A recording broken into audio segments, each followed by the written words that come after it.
Joining me is George Caccavaro, who's running for the Sullivan County seat, District 4, New Hampshire, for the House, I guess. So, George, tell me a little bit about why you decided to run for the House.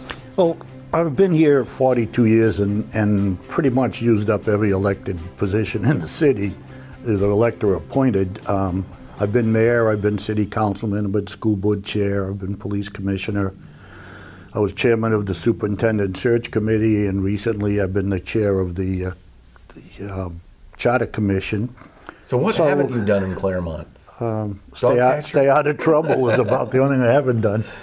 And I thought the opportunity came up with Joe Osgood running at large. So I thought maybe it's time I tested the waters at the state level. I don't have any grand political scheme, but I thought I could maybe do some good at the state level. So what's your sort of philosophy toward governing at the state?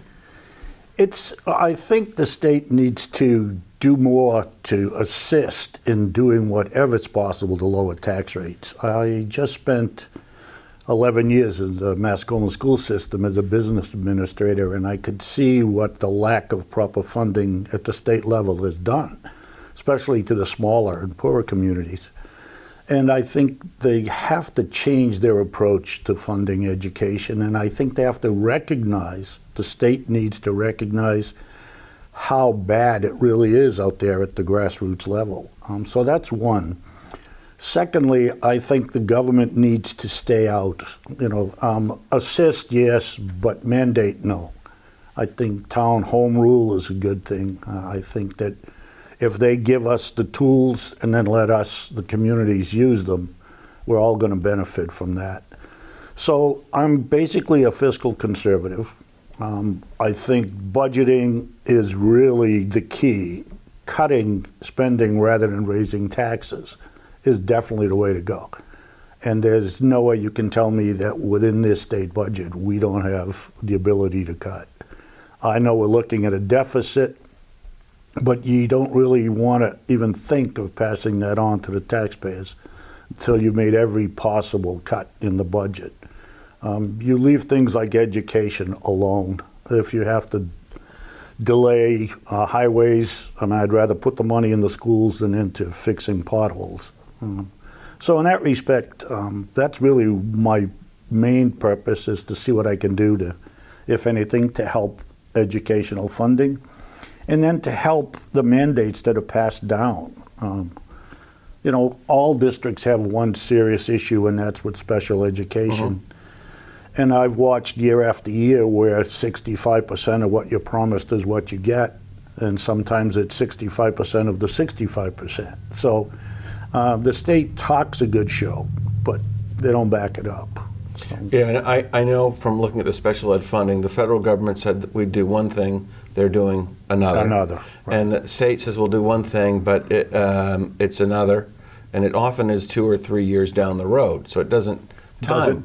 That's right. And if I'm telling you, the state, today what my special ed needs are going to be in the upcoming budget, and you don't give me that money for 3 years, my needs are completely different. They could be completely different tomorrow. What we did at our school district up there was to start a capital reserve fund in case we get hit with a catastrophic case, knowing we're not going to get that money from the state. So, I would suspect, and hopefully there'd be more school districts would do the same thing. Yeah, and I suspect a lot of school districts, and I'm familiar with one with the town where I live, and they have a fund set aside exactly for unanticipated special education funding needs. Except in the only problem, that's a good thought and it's a good idea, but you're funding it with taxpayer dollars, So even though it's to save a catastrophic cost later on, you're actually, it is coming off the back of the homeowners. And that's the big problem in this state. So is it diversifying the revenue stream that we need in the state, or totally cutting costs?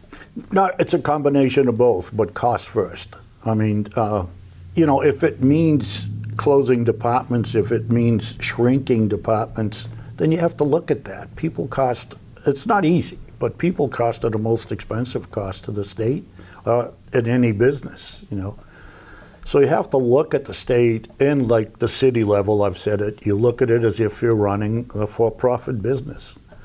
And you make those decisions based on what's best for the shareholders, or in this case, the taxpayers. Some of the times it seems to me the states cut costs by cost shifting to the towns. Oh, they're good at that.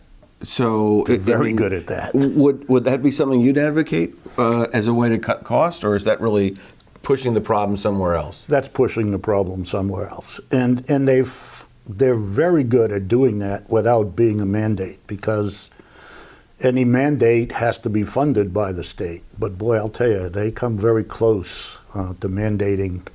Shifting costs down, just putting them on the back of the taxpayer again, The state has to recognize at some point that the revenue stream is X number of dollars, and your spending can't exceed what your revenue stream is unless you come up with another way to increase the stream.